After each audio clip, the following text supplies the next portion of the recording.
Good afternoon, everyone. Welcome to City and Guilds Math and English Skills sessions. Thanks for joining us. My name is Hadria Stewart, and I'm a member of the Kingston Technical High School family. I'll be guiding you through this afternoon's English lesson. We'll be looking at summary writing skills. Let's get started.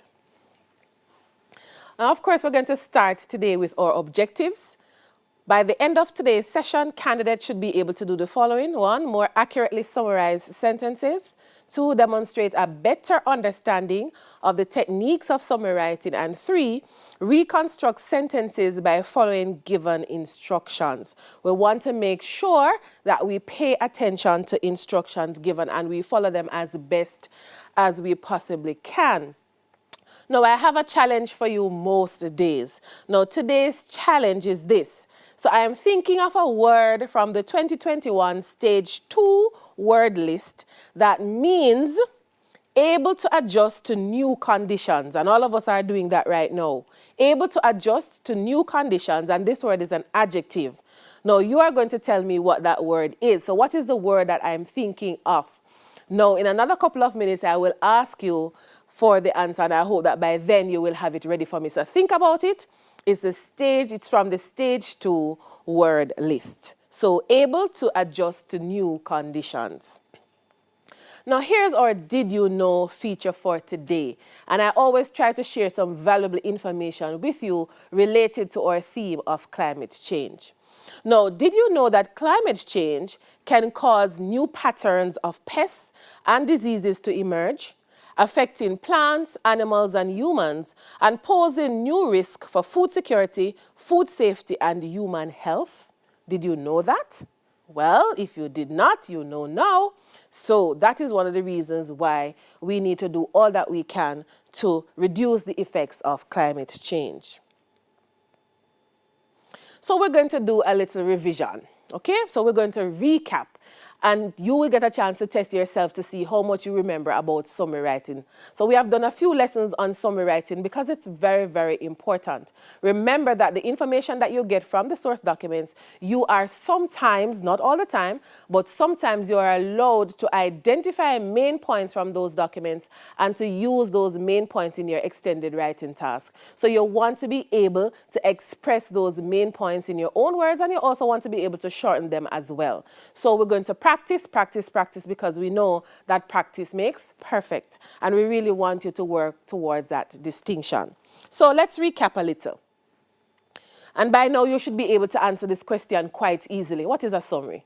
Right? So we say that a summary is a record, yes, in a reader's own words that gives the main points of a piece of writing, such as a newspaper article, the chapter of a book, or even a whole book. So yes, you can summarize an entire book, right? Even in a paragraph, in a sentence, or maybe in an essay.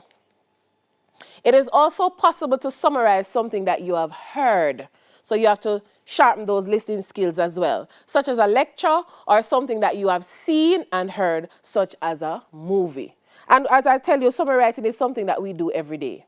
All right? If I ask you, how was your day? I'm asking you for a summary. How was the movie? I'm asking you for a summary as well. Now, what is the purpose of summary writing? It is to give readers or listeners a shortened and factual account of the main ideas and features of a text. So your summary must be shorter than the original, right? Imagine that the person who asked you for the summary does not have as much time as you do. So the person has asked you to read this piece or to listen to this, and in a nutshell, in a few words, share the main points. So it is a shortened and factual account, so you are not allowed to include your opinion, okay? Now, a good summary should give an objective, right? That means it's just factual information, not clouded by our feelings. So a good summary should give an objective outline of the whole piece of writing, not just a section, but the entire piece. It should answer basic questions about the original text, such as the following. Who did what, where, and when? What is the main idea of the text? What is the most important thing that the writer spoke about or that the writer shared? And what are the main supporting points? So we normally make our statements and then we support our statements with evidence, right? Now, what are the major pieces of evidence to support the main ideas? So all of these will be included in a good summary because, yes, you can have a bad summary, right? Now, I want to share with you some techniques of summary writing. So these techniques you need to know and remember and practice. The first one says you're to read the whole text or listen to the whole speech and make note of what is important. What is most important? What is repeated quite often? All right? Then decide on the details which you need to include and those which will be omitted. So as you go through, you will decide, this is what I'm going to put in my summary, the rest I will leave out. So you're going through a process of elimination. All right? Then you're going to omit the use of examples. And you know what omit means? It simply means to leave them out. So we do not want to see evidence of these in your summary. So omit the use of examples, illustrations, data. So those figures that are telling stories, omit them. All right? Repetition, personal comments. Of course, you know that's your opinion.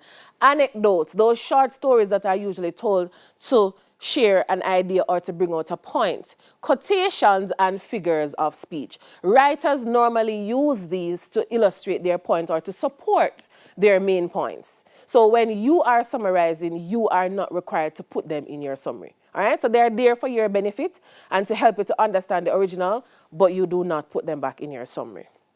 Of course, you are going to exclude all unimportant details. So you have to develop the skill of deciding what is important and what is not. And that comes through knowledge and through practice. So make sure that once you read, you're able to identify those main points and you're able to eliminate the ones that are not important. And the fifth one, find or create the main idea in each paragraph and combine those basic ideas in a coherent manner so that they all relate to each other. So we want to focus on the main idea, the most important idea expressed in each paragraph, and then we're going to see how best we can put those ideas together so that everything comes together quite nicely. So we want to make sure that these techniques are practiced, right, so that we can do our absolute best in the exam, all right? So it's time for a short break. We'll be right back. Thanks so much for staying with us. Let's continue our lesson. So we're looking at techniques of summary writing, and we're at the 6th point. Now, use your own words as far as possible, and you would have heard me say this over and over, the word paraphrase, and aim at accurate representation of the original version. So you don't want to change the meaning of what the writer has said, right? So you're expressing the meaning in your own words, right? But the tone must not change, all right? So make sure that when you are summarizing and when you're paraphrasing, that the meaning remains the same. That is essential. So if the writer says X, when you paraphrase, I must get X and nothing else, all right? But that comes with practice. Now, paraphrasing means formulating someone else's ideas in your own words. So you have listened to the person, you've heard, you understand what the person has said, now you are able to share in your own words. To paraphrase a source, you have to rewrite a passage without changing the meaning of the original text. If you have done that, then that's not a summary. That's not a paraphrase. All right? That's something completely different. Now, we're going to do some practice exercises. All right? So you're going to use one word, right? So make sure you have on your thinking caps. Use one word to describe what I am doing. So I am lifting weights, I am jogging on the spot, and I'm skipping with a rope. It is obvious that I'm doing what? Yes, it is obvious that I'm exercising. So I can use one word to say all of that, right? That's an example of what we do when we summarize. Use two words to describe what I'm thinking about. So democracy, communism, socialism, and dictatorship. What is on my mind? Can you think of it? Just two words? Yes, I'm thinking of political systems, okay? Now summarize this sentence in 3 words. Paul tediously made the same point over and over again. Now we know some people like Paul, right? Yes, making the same point over and over again. So how can we summarize this in 3 words? Simply say, Paul repeated himself, right? That's it. Now summarize this sentence. We have a tendency to discuss every single issue as if it is brand new, never happened before, and therefore unique. You're hearing the redundancy, right? Yes. So how would we summarize this sentence? We simply say, we tend to discuss every issue as if it were original, right? Simply put. And notice fewer words. So make sure that when you summarize, that your summarized version is always shorter than the original. Now back to our challenge. What did you come up with? So I'm thinking of a word from the 2021 Stage 2 word list that means able to adjust to new conditions, and this word is an adjective. And by now you would realize that I'm thinking of, yes, adaptable, right? So we are adaptable as human beings. We're able to adjust to new conditions quite quickly and quite easily. Thank you. Now, construction shift.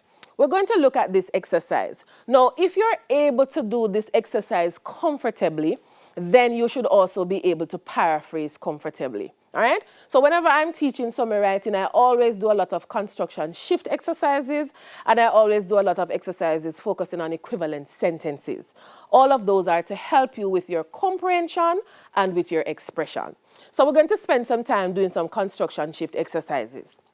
So you have to pay attention to instruction and pay attention to details. Remember that in English, everything matters.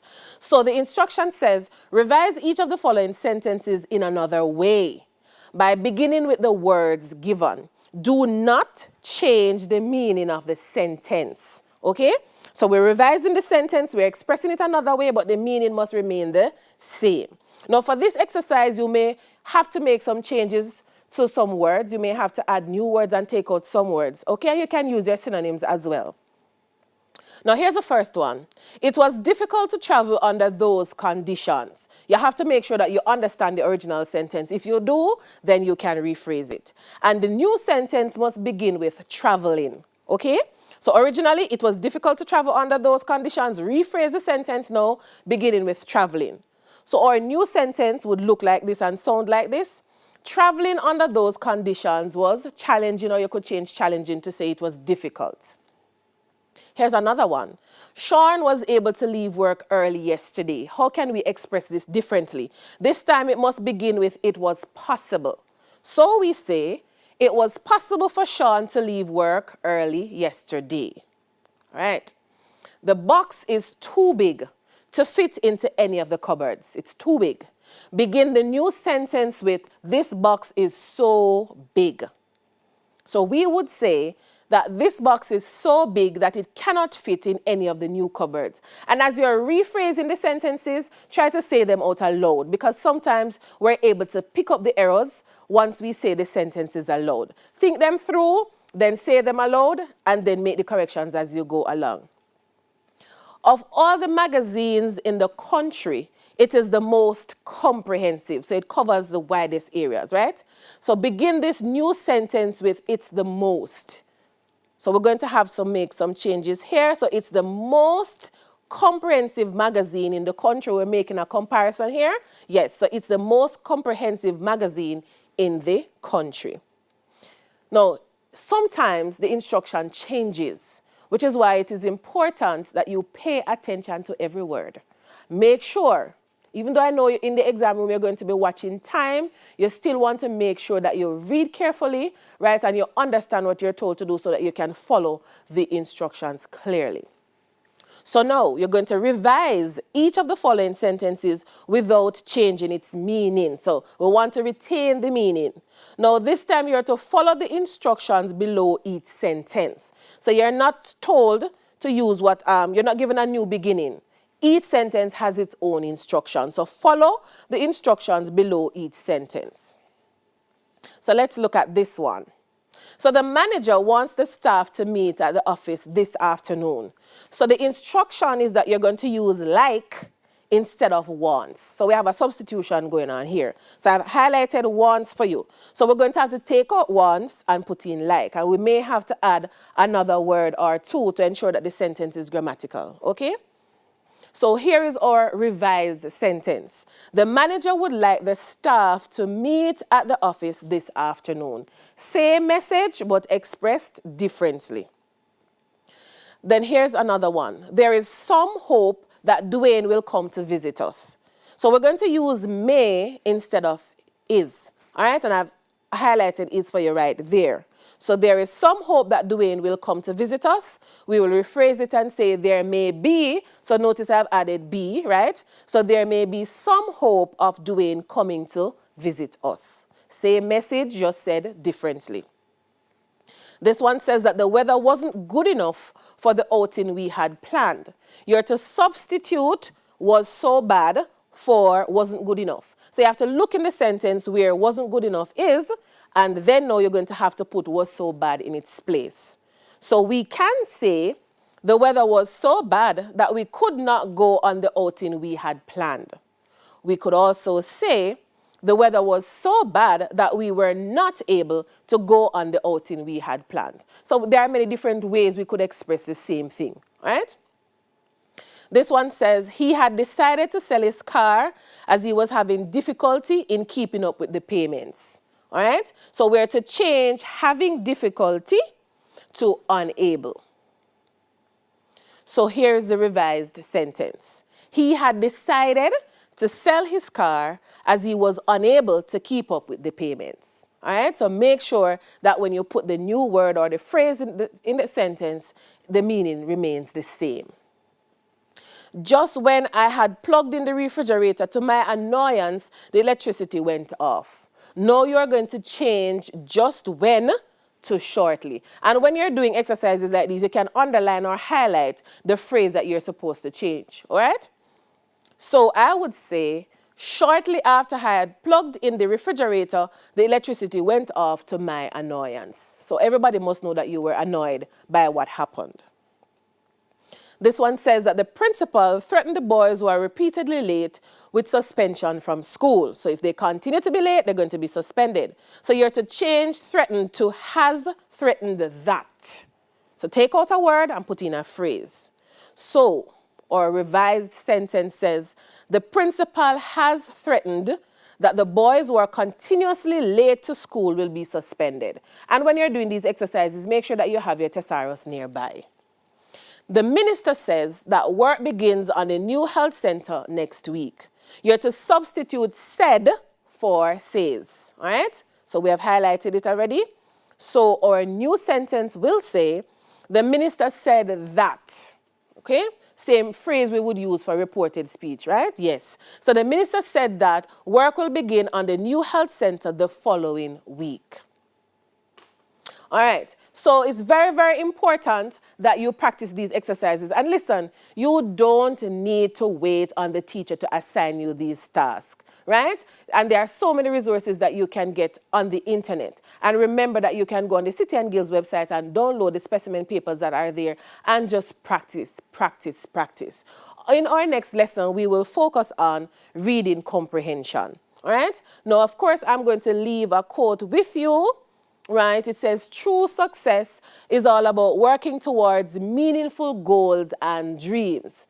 Right? True success, and everybody's definition of success is different. But this one I found particularly interesting. It is all about working towards meaningful goals and dreams.